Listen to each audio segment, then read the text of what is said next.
Halo anak-anak, hari ini kita akan belajar tema 4, subtema 3, pembelajaran 5 dan 6. Anak-anak, silakan simak video pembelajaran dari Ibu ya. Kompetensi dasar kita kali ini yang pertama 3.8 menjelaskan pentingnya upaya keseimbangan dan pelestarian sumber daya alam di lingkungannya. Nah, untuk tujuan pembelajaran 3.8 yaitu anak-anak mampu mengetahui tentang pengelolaan sampah dan barang bekas. Lalu, kompetensi dasar yang kedua 3.1 mengetahui gambar dan bentuk 3 dimensi. Nah, tujuan pembelajarannya anak-anak mampu mengetahui tentang unsur seni proporsi dan komposisi.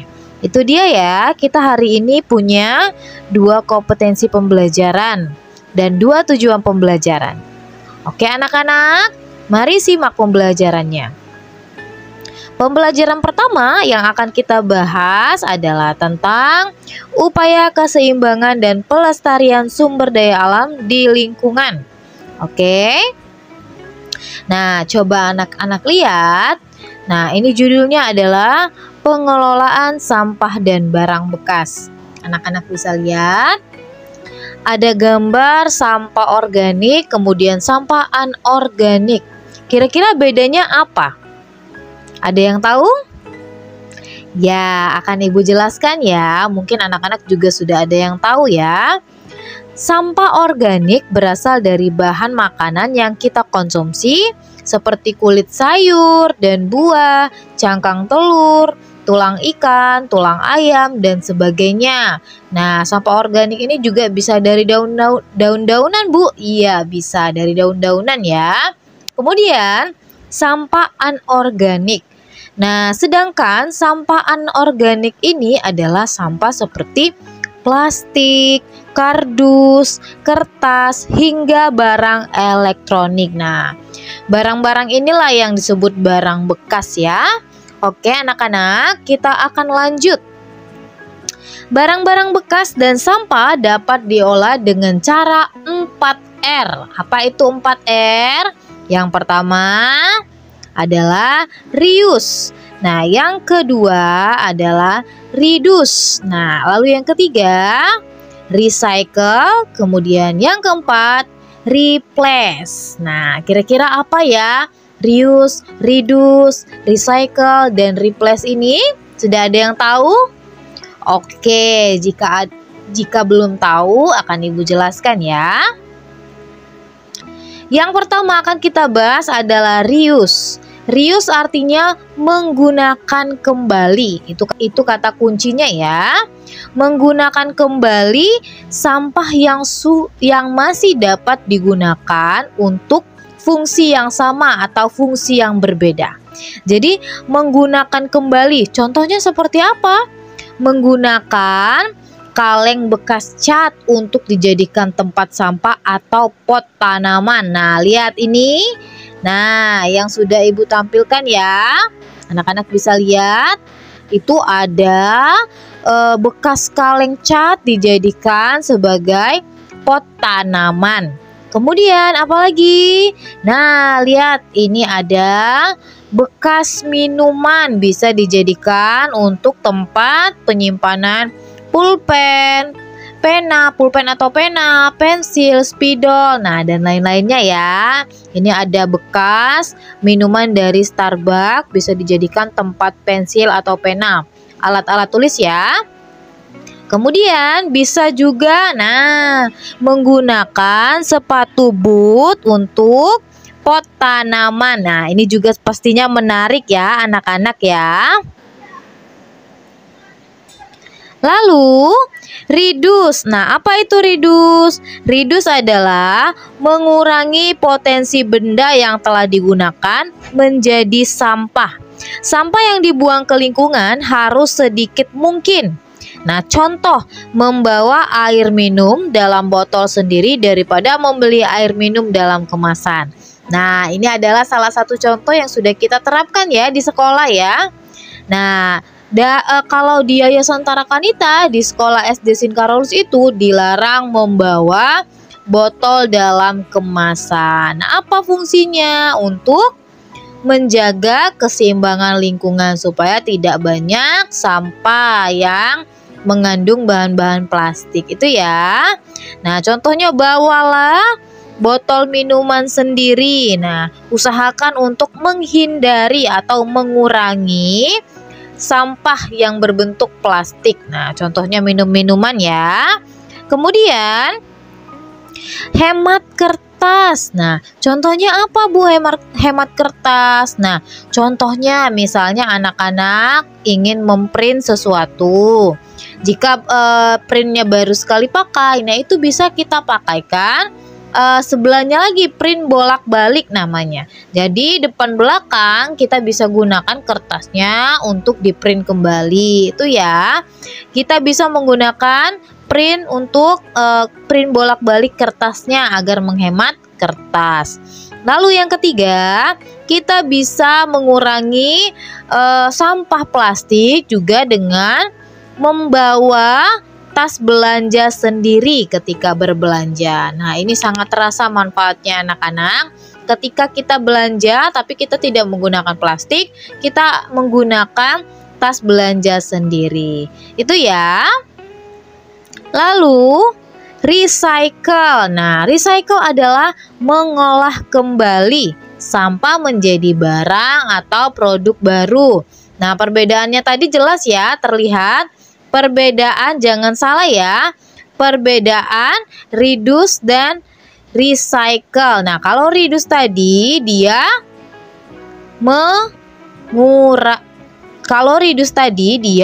mengurangi. Nah, kalau recycle ini mengolah kembali. Nah, mengolah kembali sampah menjadi barang atau produk baru. Contoh mengolah sampah organik menjadi pupuk kompos. Nah, lihat gambarnya ya.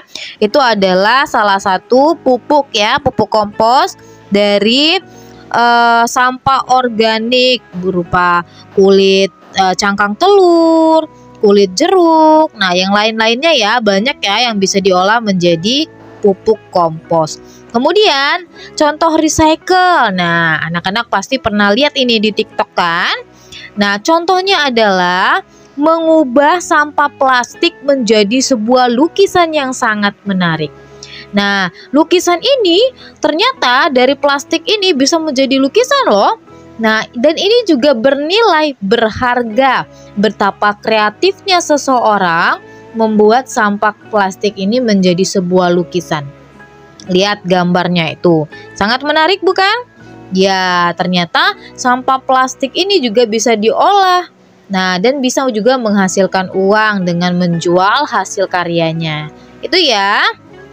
Kemudian replace. Nah, biasanya kebanyakan orang-orang salah paham dengan replace dan reduce. Nah, perbedaan reduce, kalau reduce tadi mengurangi, nah kalau replace ini mengganti benda yang biasa digunakan dengan benda yang ramah lingkungan. Contoh, memilih menggunakan sapu tangan daripada tisu. Nah, biasanya ya tidak dipungkiri kita tetap membutuhkan tisu. Tapi bagaimana cara kita menangani agar tidak terus memakai tisu? Nah, kita bisa mengganti tisu dengan menggunakan sapu tangan. Itu ya.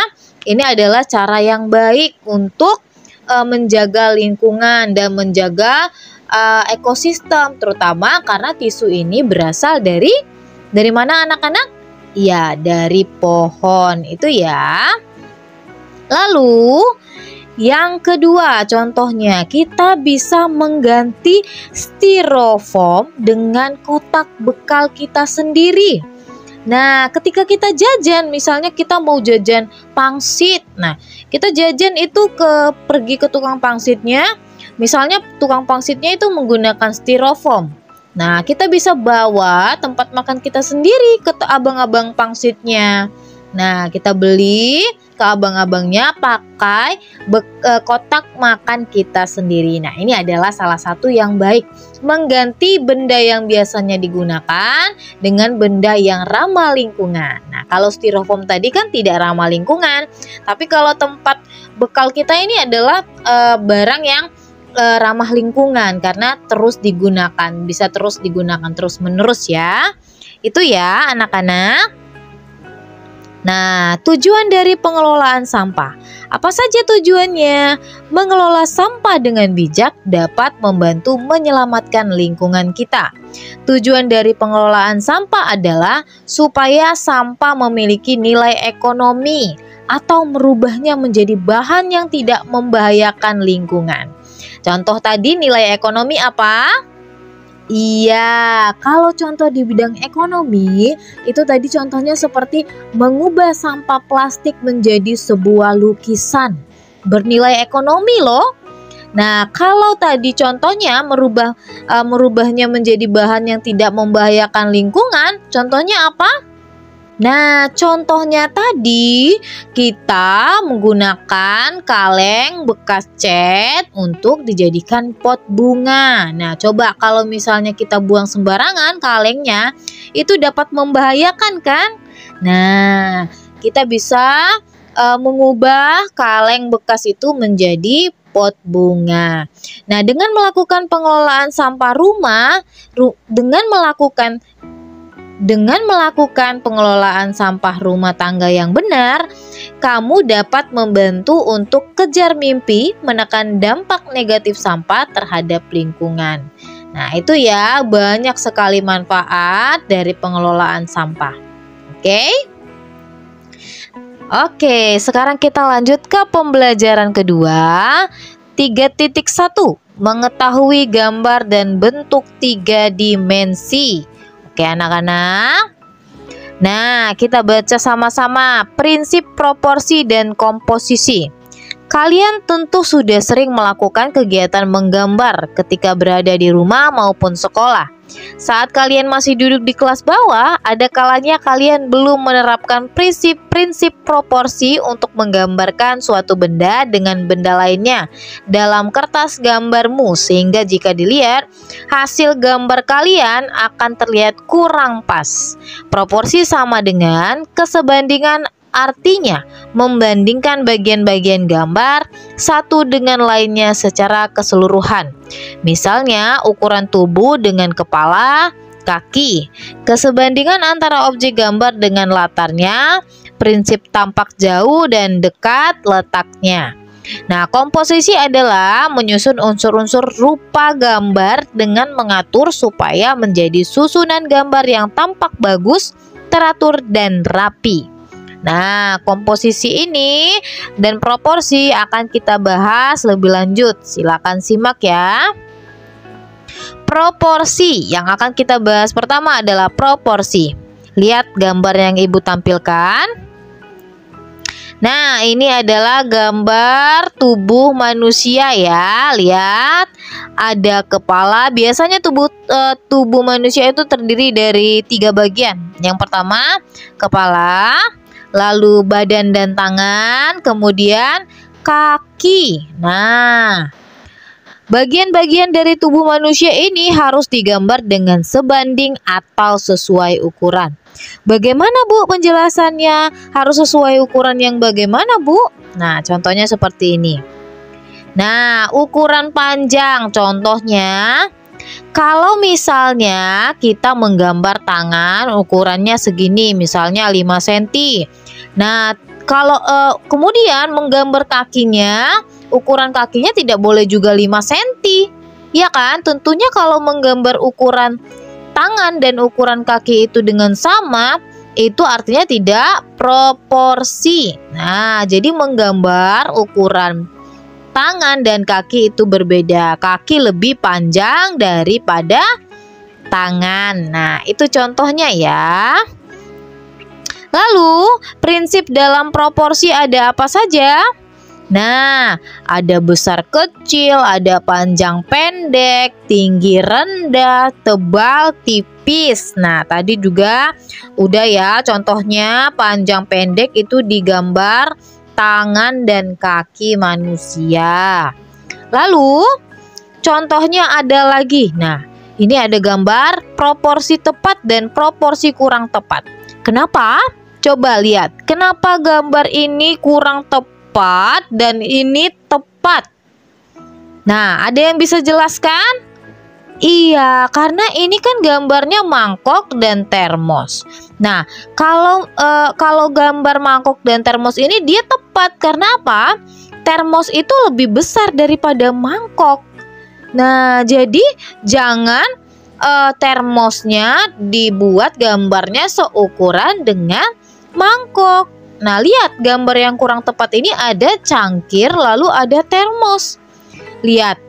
Masa termosnya lebih kecil daripada cangkir? Nah, ini adalah proporsi yang kurang tepat. Jadi harusnya cangkir ini digambar lebih kecil daripada termos. Termosnya yang harusnya besar. Itu ya contohnya ya, prinsip dalam proporsi besar kecil. Oke? Anak-anak, paham ya sampai di sini untuk prinsip proporsi? Kita akan lanjut ke prinsip komposisi. Nah, prinsip komposisi sama seperti makanan yang mempunyai komposisi. Dalam menggambar juga harus memperhatikan komposisi. Nah, apa saja komposisinya? Nah, mari simak penjelasan Ibu ya. Komposisi dalam menggambar itu ada 4. Yang pertama, garis. Yang kedua, bidang. Nah, lalu yang ketiga, ruang. Yang keempat, warna. Nah, untuk keempat ini akan Ibu jelaskan. Silakan kita lanjutkan ya. Garis. Nah, lihat. Kalau untuk komposisi garis, tentunya kalau menggambar itu kita bisa mengkomposisikannya menggunakan garis. Ada garis mendatar, garis tegak, garis miring, garis melengkung, garis bersilang, lalu garis sejajar, zigzag, spiral, dan gelombang. Nah, garis-garis ini termasuk ke dalam komposisi menggambar. Lalu bidang, lihat. Bidang ini komposisinya terdiri dari lingkaran, persegi panjang, segitiga, bujur sangkar, kemudian banyak lagi ada trapesium, kemudian ketupat. Nah, lihat ya, ini ada jajar genjang ya. Oke, kita lanjut ke ruang. Lihat, ada balok, ada kerucut, ada limas, ada kubus, kemudian balok lagi di bawahnya, prisma, bola, dan tabung. Nah, ini adalah salah satu contoh dari prinsip komposisi ruang. Nah, lalu prinsip warna. Nah, ada violet, ada merah, ada orange, ada kuning, ada hijau, ada biru. Nah, masih banyak lagi warna yang lainnya. Nah, komposisi keempat ini biasanya ada dalam gambar, dalam sebuah gambar. Ini adalah komposisi dasar sebuah gambar. Begitu ya, anak-anak. Nah, anak-anak, pembelajaran kita hari ini sudah selesai ya. Terima kasih sudah menyimak video pembelajaran dari Ibu. Nah, anak-anak, Ibu harap nanti anak-anak dapat mengerjakan penugasan yang sudah Bapak Ibu kirimkan ya. Terima kasih anak-anak. Sampai jumpa di pembelajaran berikutnya.